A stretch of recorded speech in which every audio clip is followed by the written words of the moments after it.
Hi everyone, the Island Stacker here. Welcome to another video. Just firstly wanted to apologise for lack of videos over the last couple of weeks. I've been away in Italy on a cycling trip, so I'm now back, so should hopefully try and get more consistent videos out in the coming weeks. Today I wanted to discuss gold and how, or discuss if it's a good investment choice.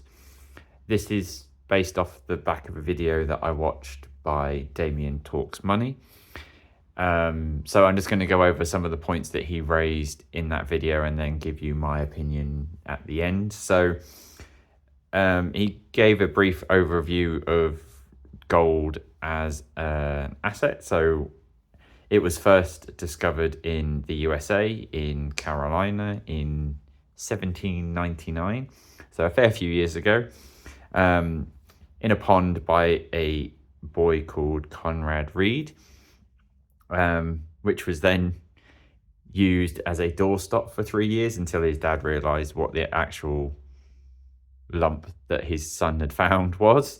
So I didn't know that, I have to admit. So interesting point to know of the origins of when gold was first found, and that 80% of gold that has been mined is still in use today. There's a variety of different uses, obviously, for gold. It's used in sort of astronauts' helmets. It's used in healthcare machinery such as MRIs, I believe, and stuff like that. But only 9% of the gold is actually used in coin manufacture. So the stuff like we get from the Royal Mint here and other mints across the world, and that incorporates sort of medals as well in that category. 47% of all gold's in jewelry. So your standard sort of rings, necklaces, etc. that you can see in the various jewelry shops around the country. But out of that 47% that is used in jewelry, India is the biggest consumer by far of that. So another 47% of that is consumed by India. I think from a traditional point of view, there is an exchange of gold between husband and wife or partners when they get married. So that's probably has something to do with that as a sort of cultural thing from that perspective. And then 37% of the remaining gold is used in bullion, so made into the bricks that get stored in all these massive banks, etc., throughout the world. So gold was originally backed to, or should I say currencies were originally backed to gold. So the gold standard, so hence why the Royal Mint issues gold standard coins each year. I don't think I actually have one in here to show you. I thought I used to have one with the gold standard design, but it's this similar sort of lion and unicorn design as we see on other coins. So for example, it's a much more simplified version of the lion and unicorn design, similar to what's on the sovereigns, or that sovereign anyway. But obviously we no longer have gold backed currencies. So the gold standard was removed in the UK in 1931, and then subsequently by the US in 1971. So there hasn't been currency backed gold for a while. I know there has been some sort of conversations around potentially having something linked back to gold in the future, but we'll wait and see as how and when that materializes, if it does. So in the video, Damien describes how gold has performed based against some other sort of well-known assets over a period of time. So the S&P 500 global world index, and sort of treasury bonds or long-term treasury bonds. So looking at a period of 1985 to 2025, gold has obviously been the worst performing out of those four, only slightly behind treasuries. But if you put a lump sum in at the start of 1985 and left it to today, gold would have given you the lowest return. But if you were to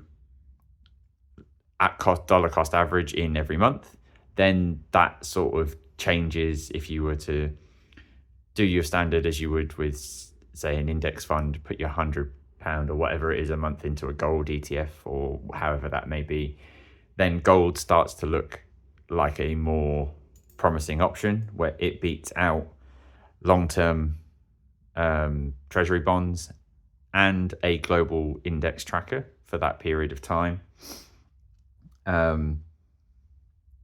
So it's interesting how, depending on which way you look at the numbers, how gold can be seen as good and bad over a certain time period.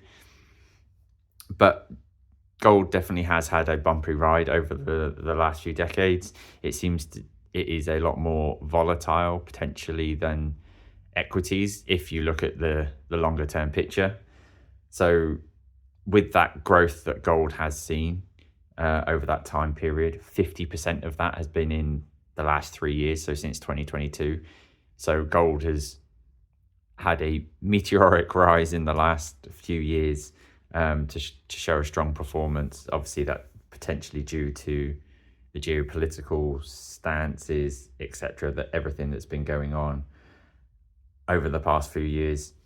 And where I say, sorry, just to make that clear, where gold beats out the global tracker and the long-term bonds is if we look at sort of a time period from 1990 up till 2025 rather than 1985.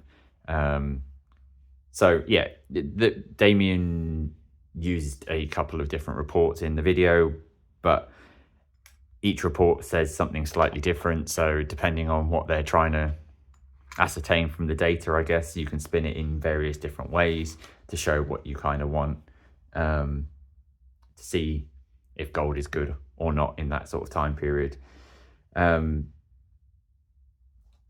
He also then goes on around how gold is seen as a safe haven asset in times of uncertainty, etc. But given the data that's available, it underperforms sort of more standard safer haven assets, so stuff like bonds, for example. So it doesn't necessarily provide the best safe haven, but in a time where there's market volatility, etc., people kind of tend to flock towards gold as a sort of safe haven rather than anything else. And then I don't know if that kind of feeds into the overall something's going up, therefore I need to get a piece of the action. So is that sort of what's been driving the sort of gold increase over the last few years? Psychological thing of, oh, markets are volatile, therefore I need to have a safe haven. What safe haven should I buy? Oh, gold, as in because everybody else does, rather than say potentially something that would potentially give you a better return and be less volatile. So like I said, bonds or potentially property, both of which offer an income which you don't get with gold. Obviously there's no income generated from gold as it's just a store of wealth. So there's a lot of things that were discussed in the video. But as a summary, Damien said that obviously gold is volatile. As I said, there's no sort of income generated from it. Over the long term, stocks have done better. Even as an inflation hedge, gold over that period hasn't really performed as well as other assets either. So if the video, I'll link the video down below if you want to watch it. But the graph and data that he shows that even inflation adjusted gold is still underperforming global equities. So I know people see it as a hedge against inflation, but if you look at the data, it doesn't necessarily seem to correlate with that in the grand scheme of things.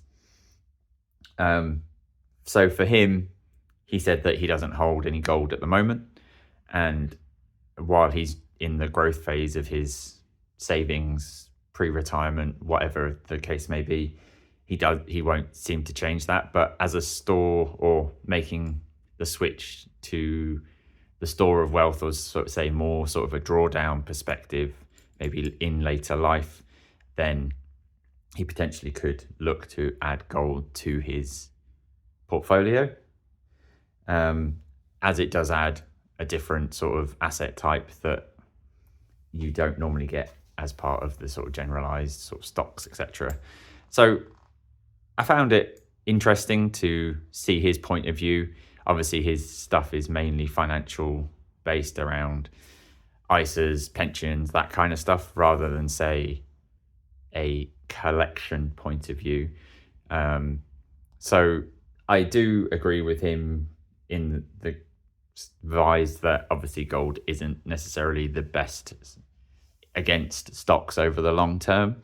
But I see this stuff as, okay, it's a store of wealth to a degree. It might not give me the best outcome at the end of it, but along the way, it is still a physical commodity that I can get my hands on.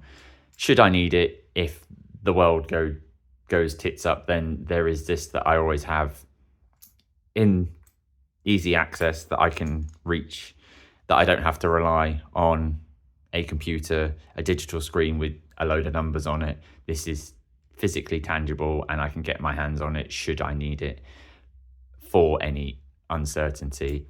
There is also the collecting part of this. I enjoy collecting the coins, etc., adding to my collection.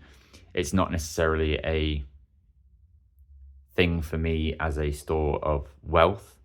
It's kind of a side effect on the fact that I enjoy coin collecting and collecting gold coins, which just happen to be of value in the long run, that if I was to sell them, I would still get some money back from them, and hopefully they'll have gone up in value in that period of time that I've held them.